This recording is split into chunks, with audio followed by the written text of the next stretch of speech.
नमस्कार दोस्तों, आप सभी का एक बार फिर से स्वागत है हमारे चैनल दुर्गा भक्ति मार्ग में। आज मैं आप सभी को सुनाऊंगी मकर संक्रांति व्रत की कथा। प्राचीन समय की बात है। किसी राज्य में हरिदास विष्णु सेवक और उसकी पत्नी गुणवंती रहते थे। गुणवंती बहुत सुशील और भगवान विष्णु की परम भक्त थी। वह एक पतिव्रता औरत थी। उसने लगभग सभी प्रसिद्ध देवी देवताओं के व्रत आदि किए थे। एकादशी आदि का व्रत नियम पूर्वक किया था, लेकिन उसने धर्मराज जी की पूजा कभी नहीं करी थी। अतिथि सेवा से भी वह पीछे नहीं हटती थी।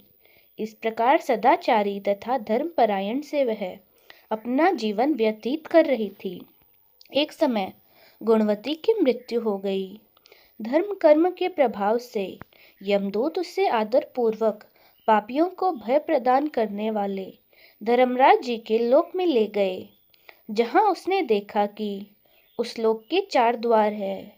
नगर के बीचों बीच धर्मराज जी का बहुत भव्य और सुंदर मंदिर है। जिस मंदिर में धर्मराज जी विराजमान है, उनके पास चित्रगुप्त जी भी विराजमान है, जो मृत व्यक्तियों के पापों का लेखा जोखा धर्मराज जी को सुनाते हैं। यमराज के दूत गुणवती को वहां ले आए। जैसे ही गुणवती ने धर्मराज को देखा, वह भयभीत होकर कांपने लगी और नीचे मुंह करके खड़ी हो गई। तब चित्रगुप्त जी ने धर्मराज जी को गुणवती के पाप और पुण्यों का लेखा जोखा सुनाया। धर्मराज जी गुणवती की भक्ति देखकर प्रसन्न हुए, परंतु वे कुछ उदास थे। उनकी उदासी गुणवती को दिखाई दी। उसने धर्मराज जी से निवेदन किया, हे प्रभु, मेरी समझ में यह नहीं आ रहा है कि आप उदास क्यों हैं। कृपा करके मुझे इसका कारण बतलाएं। तब धर्मराज जी ने कहा, हे देवी, तुमने जप तप व्रत दान हवन अनुष्ठान आदि सभी देवताओं को संतुष्ट कर दिया, परंतु मेरे नाम का तुमने कोई भी दान पुण्य व्रत आदि उद्यापन कुछ भी नहीं किया। यह सुनकर गुणवती बोली, हे प्रभु, यह मेरा अपराध है। कृपा कर मुझे क्षमा करें। मैं आपकी उपासना की कोई विधि नहीं जानती थी, और न ही मैं जानती थी कि आपका व्रत कब से और कब करना चाहिए।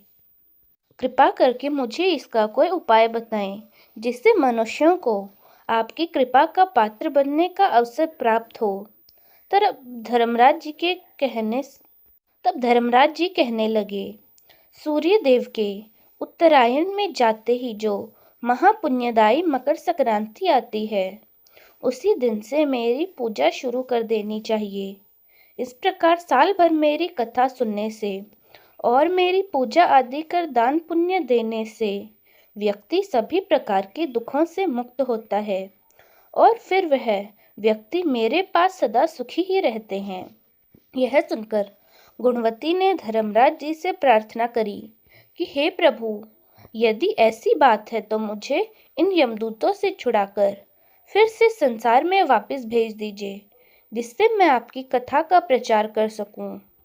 गुणवती की यह प्रार्थना सुनकर धर्मराज जी ने उसे धरती लोक पर वापस जाने की स्वीकृति दे दी। उसी समय गुणवती के मृत शरीर में प्राण वापस आ गए। उसके पुत्र बोले, हमारी माता फिर से जीवित हो गई हैं। इनके बाद गुणवती ने अपने पति और पुत्रों को धर्मराज जी की सारी बातें बता दी। गुणवती ने अपने पति और पुत्रों के साथ मिलकर मकर संक्रांति के दिन से पूरे विधि विधान से धर्मराज जी की कथा प्रतिदिन की और उनकी पूजा की, और साथ ही दान पुण्य कर्म भी शुरू कर दिया।